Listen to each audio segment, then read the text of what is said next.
एक दिन गौतम बुद्ध से उनके एक शिष्य ने पूछा, हे महात्मा, क्या ऐसा संभव है जो मैं अपने मन में सोचूं वो सारी चीज़ें अपने आप मुझे मिलना शुरू हो जाए?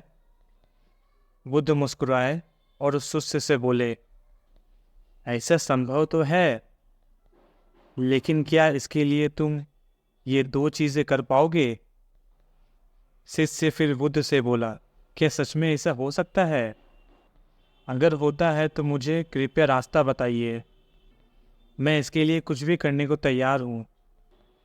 फिर बुद्ध उस शिष्य से बोले, तो सुनो, तुम अपने मन में जो चाहो वो तुम्हें मिलने लग जाएगा। इसका पहला उपाय ये है, तुम्हें अपने मन को अपने नियंत्रण में लाना सीखना होगा। जब तुम्हारा मन तुम्हारे पूरी तरह से नियंत्रण में होगा, तब उस दिन तुम्हारे मन की सारी इच्छाएं पूरी होना शुरू हो जाएगी। फिर शिष्य ने गुरुजी से पूछा, आप बता सकते हैं अपने मन को वश में कैसे लाया जाए? इसका उपाय क्या है महात्मा? फिर बुद्ध शिष्य से कहते हैं, मन को वश में करने के लिए सबसे पहला और महत्वपूर्ण उपाय अपने इंद्रियों को संयमित करना होता है। जब तुम्हारी पांचों इंद्रियां तुम्हारे काबू में होगी, तभी तुम अपने मन को अपने वश में कर पाओगे। फिर शिष्य कहता है, हे महात्मा, आप कहते हैं अगर हम हमारी इंद्रियों को काबू में कर लेंगे तो हमारा मन भी काबू में आ जाएगा, और फिर उसके बाद जो भी मेरे मन में मैं सोचूं वो चीज़ें मुझे प्राप्त होने लगेगी। लेकिन उस शिष्य ने बोला, हे महात्मा, मेरी इंद्रियां तो मेरे काबू में है। मैं जैसे चाहूँ ऐसे अपने आँखों को, बाकी इंद्रियों को अपने मुताबिक चला सकता हूँ। फिर मुझे जो चाहिए वो चीज़ें क्यों नहीं मिल पा रही है? बुद्ध मुस्कुराए और शिष्य से कहा, तुम अपनी पांचों इंद्रियों की क्रिया के बारे में अपने मन में विचार कर रहे हो, लेकिन अपने पांचों इंद्रियों को अपने काबू में रखने का असली अर्थ ये है कि तुम्हें किसी भी भौतिक चीज़ का मोह नहीं रहना चाहिए। जब मनुष्य के मन के अंदर अलग अलग प्रकार के भौतिक साधनों का मोह आता है, तब उसका मन उन चीज़ों को देखकर दुखी हो जाता है, जिसकी वजह से वो व्यर्थ की चिंता में फंसता चला जाता है। वहीं दूसरी तरफ जिस इंसान का मन अपने काबू में होता है, ऐसा व्यक्ति किसी भी प्रकार के मन के छलावे में नहीं आता और अपने लक्ष्य की ओर अग्रसर रहता है, और वही व्यक्ति जीवन में आगे जाकर सफलता को प्राप्त करता है। फिर शिष्य कहता है, हे महात्मा, तो बताइए मन को वश में करने का सही उपाय क्या है? किस प्रकार मैं अपने मन को अपने वश में ला सकूंगा? और आप बताइए मुझे दूसरा उपाय क्या है जिससे मैं अपने मन चाहे चीज़ों को पा सकता हूँ? फिर बुद्ध शिष्य से कहते हैं, तुम्हें अपने मन को वश में करने का उपाय पता करना है तो तुम किसी पेड़ के नीचे 4 घंटे मौन बैठना होगा और अपनी इंद्रियों पर ध्यान करना। जैसे ही तुम्हारे ये 30 दिनों का सफ़र ख़त्म होगा, वैसे ही तुम्हें तुम्हारे मन को काबू करने का उपाय मिल जाएगा। जिस दिन तुम्हें तुम्हारे मन को काबू करने का उपाय पूरी तरह से ज्ञात हो गया, उसी दिन से तुम अपने मन में जिस भी चीज़ का विचार करोगे, वही चीज़ तुम्हें प्राप्त होना शुरू हो जाएगी। अगर तुम तब पैसे के बारे में या किसी अन्य वस्तु के बारे में किसी भी चीज़ के बारे में अपने मन में विचार करते हो, तो वो विचार तुम्हें वो चीज़ पाने में मदद करेगा। लेकिन तुम्हें इसके लिए अपने मन को वश में करना अति आवश्यक है। जब तुम अपने मन को वश में कर लोगे, तभी मैं तुम्हें दूसरे उपाय के बारे में बताऊंगा। फिर शिष्य बुद्ध को प्रणाम कर उनसे कहता है, ये तो काफ़ी आसान काम लगता है। मैं 1 महीना ही क्या 1 साल तक मौन बैठ सकता हूँ। आप मुझे आज्ञा दे, मैं कल से ही ध्यान करूँगा। बुद्ध शिष्य से बोले, ठीक है, तुम पहले 30 दिन उस पेड़ के नीचे बैठो, उसके बाद हम आगे बात करेंगे। उस शिष्य को लगा गौतम बुद्ध ने उसे काफ़ी आसान टास्क दिया है, इसे मैं आसानी से पूरा कर सकता हूँ। इसमें कौन सी बड़ी बात है? 1 महीना पेड़ के नीचे ध्यान ही तो लगाना है, इसे मैं आसानी से कर सकता हूँ। शिष्य दूसरे दिन गौतम बुद्ध को प्रणाम कर उस पेड़ के नीचे ध्यान करना शुरू कर दिया। 4-5 दिन तक ऐसे ही चलता रहा।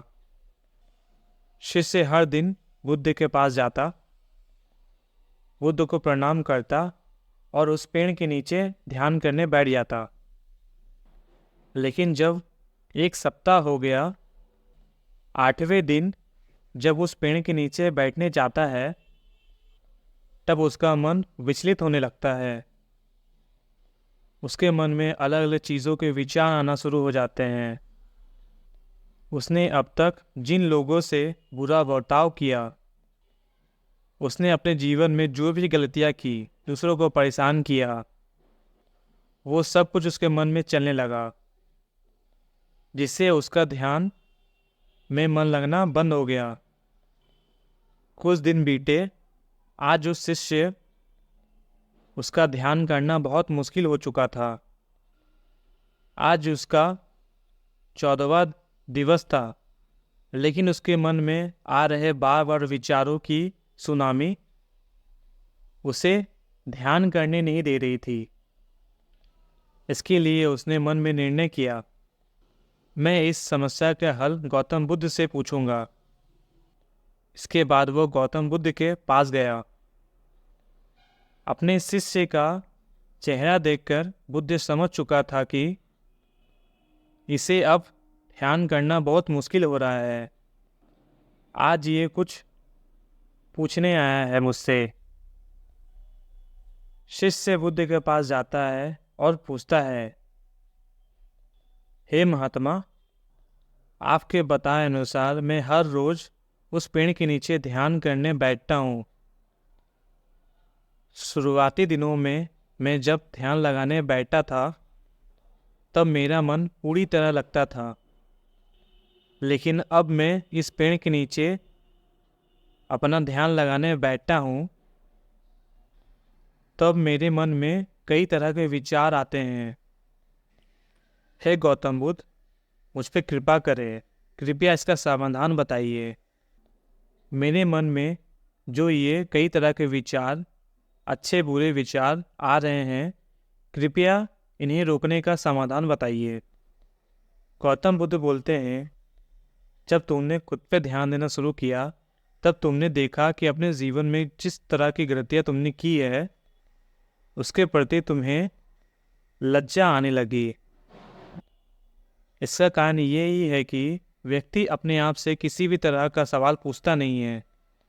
लोग शांत रहकर खुद से बात करना पसंद नहीं करते और दूसरों से अपनी समस्याओं का हल पूछकर उदास होते हैं।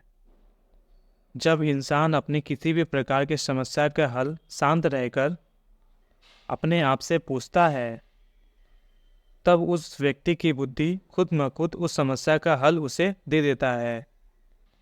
जब तुम अपने आप से बातें करना शुरू करते हो, तब तुम्हें खुद की अच्छाइयाँ और बुराइयाँ दिखाई देती हैं। इसका फ़ायदा तुम्हें तुम्हारे व्यक्तित्व को बढ़ाने में सहायता देता है। जब तुम्हें तुम्हारी गलतियाँ दिखती है, तब तुम उसे सुधारने का रास्ता भी खोजने लगती हो।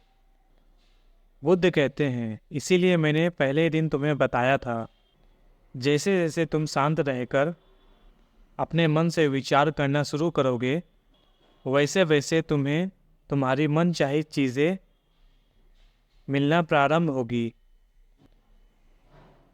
शिष्य बुद्ध से बोले, आपने मुझे दूसरा उपाय बताने का भी वादा किया था। मुझे लगता है वो उपाय इससे आसान होगा। कृपया कर मुझे दूसरा भी उपाय बताइए। फिर बुद्ध शिष्य को बोले, मैं तुम्हें तुम्हारा दूसरा उपाय तुम्हारे 30 दिन होते ही बताऊंगा। शिष्य फिर ये बात सुनकर वहां से चला जाता है। थोड़े दिन बीतते हैं। आज उस आज उस शिष्य के 30 दिन पूरे हो जाते हैं। शिष्य फिर बुद्ध के पास चला जाता है और बुद्ध से पूछता है, हे महात्मा, मुझे मेरा मन इतना हल्का क्यों लग रहा है? आज मेरे मन में पहले से कम विचार आते हैं और मेरे मन में किसी भी चीज़ को प्राप्त करने की इच्छा नहीं रही। लेकिन महात्मा, आपने मुझे बोला था आप मुझे दूसरा उपाय भी बताइएगा, जिसे आपने उस दिन नहीं बताया। महात्मा बुद्ध शिष्य से कहते हैं, कोई दूसरा उपाय था ही नहीं। मैंने इसीलिए तुम्हें दूसरे उपाय के बारे में बताया था, ताकि तुम इस ध्यान के रास्ते में भटक ना जाओ कहीं पे, जिससे तुम अपने ध्यान के दिनों को ख़त्म कर पाओ, जिससे तुम अपने अंदर के आवाज़ को पहचान सको, ताकि तुम जान सको कि जैसा तुम चाहो वो तुम्हें मिल सकता है। लेकिन जब तुम अपने मन को वश में कर लेते